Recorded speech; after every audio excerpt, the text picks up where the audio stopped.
1 an et demi après sa mise en examen pour viol, Harry Habitant a appris une bonne nouvelle. Selon Le Parisien en effet, des juges ont placé l'acteur sous un statut plus favorable. Il avait été mis en examen le 31 octobre 2021 après la plainte d'une femme déposée la veille. Harry Habitant est, presque, fixé. Mis en examen pour viol en novembre 2021 et placé sous contrôle judiciaire, l'acteur a été placé sous le statut de témoin assisté. Selon Le Parisien, qui révèle cette information ce mercredi 19 juillet, cette décision plus favorable a été prise dans une ordonnance de ce jour. D'après nos confrères, il s'agit là d'un allègement des charges pour Harry Habitant. La magistrate en charge de cette affaire aurait jugé que l'enquête n'a pas permis d'étayer les indices graves et concordants initiaux. Ce statut de témoin assisté pourrait aboutir sur un non-lieu pour Harry Habitant, qui a toujours réfuté les faits dont il est accusé. La victime présumée, quant à elle, souffrirait d'un état de stress post-traumatique indiscutable, selon les juges. Le Parisien révèle que plusieurs auditions et expertises ont mené à son placement sous statut de témoin assisté. Les juges expliquent notamment que la plaignante a refusé de donner les coordonnées téléphoniques du seul partenaire avec lequel elle avait pratiqué la sodomie.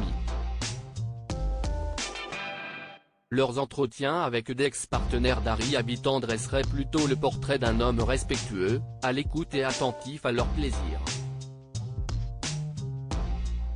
Pour les magistrats, les éléments recueillis tendent à affaiblir la valeur probatoire des indices initialement retenus pour motiver la mise en examen d'Harry Habitant. Dans leurs enquêtes, ils ont également demandé des expertises psychologiques. Elles n'ont pas démontré de sexualité déviante ou de pulsions sexuelles agressives ou irrépressibles qu'un refus clair ne saurait contenir chez Harry Habitant, tandis qu'elles auraient noté une difficulté à structurer sa pensée, la rendant potentiellement perméable au discours d'autrui chez sa victime présumée.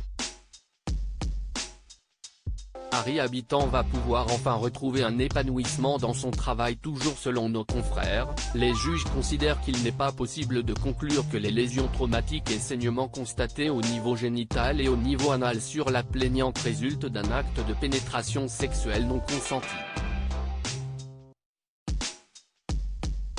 Dans ce dossier comme dans beaucoup d'autres, la notoriété est un élément à charge qui condamne médiatiquement la personne mise en cause avant même que la justice ait pu se prononcer et porte atteinte à la présomption d'innocence, a réagi Metobi, l'avocat d'Harry Habitant.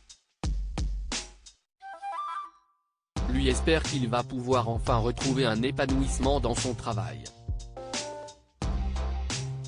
L'acteur avait été placé en garde à vue le 31 octobre 2021. La veille, il aurait passé la soirée avec la plaignante, aurait eu une relation sexuelle protégée puis une deuxième, anale, durant laquelle la jeune femme assure n'avoir pas été consentante. Lire la suite.